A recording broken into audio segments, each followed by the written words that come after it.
Bir daqiqa. Tasavvur qiling. Ertalab uyg'onasiz, kranni ochasiz va suv kelmayapti. Yoki uyda eng oddiy narsa, hojatxona ham ishlamayapti. Endi esa savol: biz 21-asrda yashab turib, qanday qilib hali ham suv tizimisiz yashay olamiz? Assalomu alaykum do'stlar.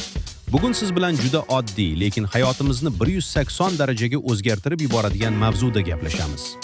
21-asr santexnikasi. Bu shunchaki quvurlar emas. Bu smart uylar, yashirin texnologiyalar va biz sezmay ishlayotgan jim inqilob. Keling boshlashdan avval soha mutaxassislari fikrini eshitamiz.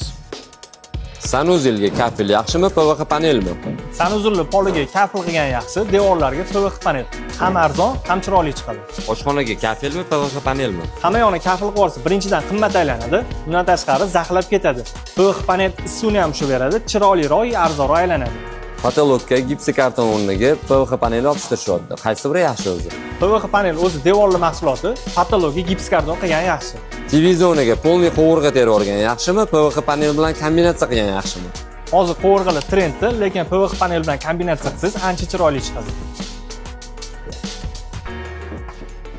Unitazni osma installatsiyaligi yaxshimi yoki oddiy? Unitazni osma installatsiyaligi zo'r, sababi estetik jihatdan juda ham chiroyli turadi. Ayollarimizni ham tozalashi ham ancha udobli. Gidromassajli dush yoki oddiy? Gidromassajli dush. Turban devor ichiga bekitgan yaxshimi yoki tashqariga? Turban devor ichiga berkitgan yaxshi, sababi dizayn jihatdan chiroyli chiqadi. Santexnika bo'yicha shunaqa zo'r ma'lumotlarni o'tkazib olmaslik uchun nima qilishim kerak? Menga obuna bo'lib qo'yishingiz kerak. Kotel, Atapleni va sanuzellar uchun issiq suv yetkazib berish vazifasini bajaradi. gidrostrelka, Koteldan chiqayotgan quvvatni taqsimlab berish vazifasini bajaradi. kengaytiruvchi bak, Atapleni sistemani yorilishini oldini oladi. kollektor, Isitishni xonama-xona taqsimlab beradi. nasos, Sistemadagi suvni aylantirib beradi. воздухотводчик, Sistemadagi ortiqcha havoni chiqarib tashlaydi. manometr.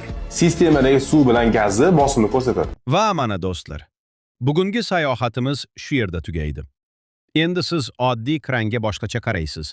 Chunki uning ortida 21-asrning aqlli santexnika dunyosi yashirin. Agar video sizga foydali bo'lgan bo'lsa, like bosishni unutmang. Kommentariyada esa yozing: sizni qaysi texnologiya eng ko'p hayratga soldi? Va eng muhimi, kanalga obuna bo'ling. Chunki keyingi videoda biz yanada qiziqroq mavzuga kiramiz. Siz hali bilmagan narsalar juda ko'p. Ko'rishguncha do'stlar, suv kabi oqib turadigan bilimlar bilan yana tez orada qaytamiz.